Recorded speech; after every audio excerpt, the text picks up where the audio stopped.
Hi friends, welcome to the daily current affairs quiz discussion for the prelims examination 2025. Guys, in this discussion we will discuss top 5 current affairs questions for the UPSC prelims 2025. We'll also discuss few PYQs related to the current affairs. Guys, before we start, this is my Telegram channel. Please do join my Telegram channel. Every day I provide free current affairs in my Telegram channel and lot of quizzes also. So guys, let us start. So the very first question I have framed on basically reorganization of states. So guys, you all know that reorganization of states or creation of new states, okay, is dealt in the constitution. Okay, so article 1 to article 4, part 1 of the constitution deals with union and its territories. So on the basis of this, I have framed a very important static question. Let us see the question, guys. Okay, statement 1 says India is indestructible union of destructible states. Statement 2 says states can be reorganized by the parliament without their consent. So guys, statement 1 is correct, statement 2 is also correct, and statement 2 is correct explanation of statement 1. Why? Because states in India are destructible, because parliament can create new states or can change the boundary of any state without the consent of the state. So guys, answer will be option A. So let us go to the next question, guys. Let us see the next question. Creation of new states require law to be passed by the parliament by simple majority, special majority with ratification of half of the states, or none. Guys, answer to this question is simple majority. Guys, under Article 4 of the Indian Constitution, any law made under Article 3 for creation of states or reorganization of states, okay, will not be considered constitutional amendment, will not be considered constitutional amendment under Article 368. And since they are not considered constitutional amendment under Article 368, they will not be requiring special majority. They can be passed by simple majority only. Very important question, guys. Let us see another question, guys. If a new state of the Indian Union is to be created, which of the following schedules of the Constitution must be amended? Guys, answer to this question is first schedule. Guys, it is the first schedule where the all the states and union territories are written. Okay, so answer is first schedule. Guys, you should know the names of all the schedules of the Indian Constitution. Guys, in UPSC you will see the focus mostly is on fifth schedule for the schedule areas. Next, sixth schedule, tribal areas. Sixth schedule is very important this year.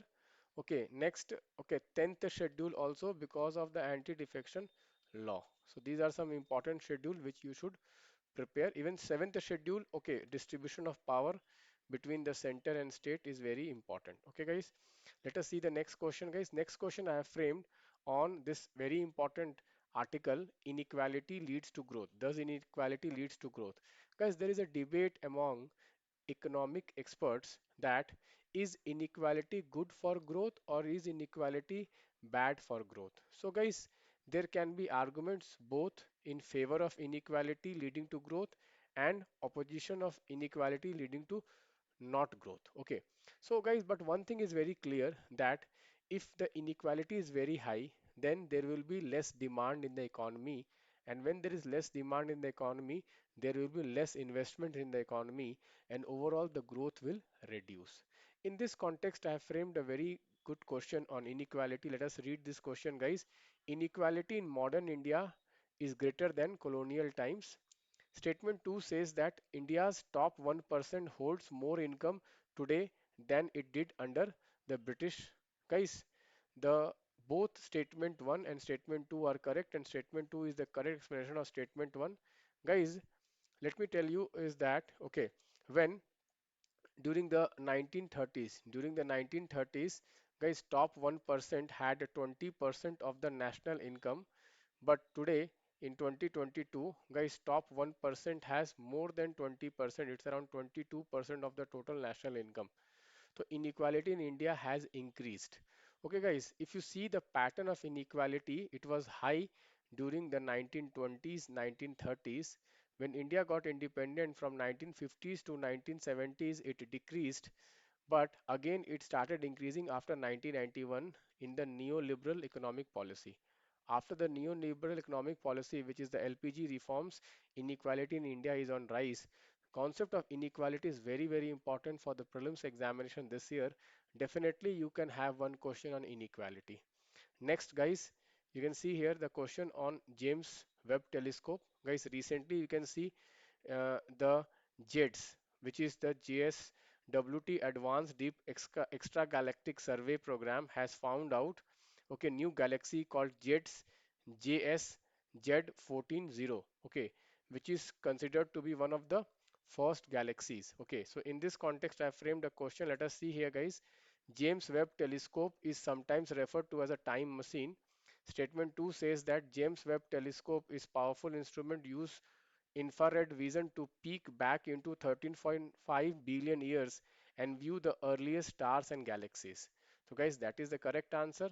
Because why James telescope is considered as time machine? It is because using the James Webb powerful instruments of infrared vision, we will be able to okay take a glimpse of the earliest galaxies and stars. Earliest galaxies and stars. Guys, you all know okay that the light which was emitted by the earliest galaxies and stars, okay, they are still traveling in the universe. They are still traveling in the universe, okay. So, but the problem is that because of the expanding universe, these lights they shift towards the larger wavelength, which is also called red shift. Red shift, okay, through towards the infrared rays. So this James Webb telescope is very powerful and it will be able to capture this, okay, infrared waves, and we can study the earliest galaxies also. That is why James Webb telescope is very, very important. So the answer is option A. Guys, let us solve one PYQ on today's current affairs. We can say which of the following is the reason why astronomical distances are measured in light years. Guys, astronomical distances are measured always in light year. Why? Because the speed of light is always the same in the universe. Guys, why we have discussed this PYQ? Guys, we can see here light years is very, very important concept in astronomical observation. Light year is very, very important concept in astronomical observation. Guys, you can see here a light year is the distance light travels in a year, which is 9.5 trillion kilometer. Just imagine 9.5 trillion kilometer. Okay, this is a very, very huge distance covered by light in a year. So this is an important fact which you can remember. Please remember this JEDS JS Z14, okay, galaxy, which is one of the oldest galaxies in the universe. Guys, with this I would like to end here. Again, I would like to repeat, guys, this is my Telegram channel. Please do join my Telegram channel and please do support this initiative. This initiative is focused for the prelims 2025. I will try to cover a lot of important questions in our current affairs quiz video. Thank you, guys. Bye bye. Take care.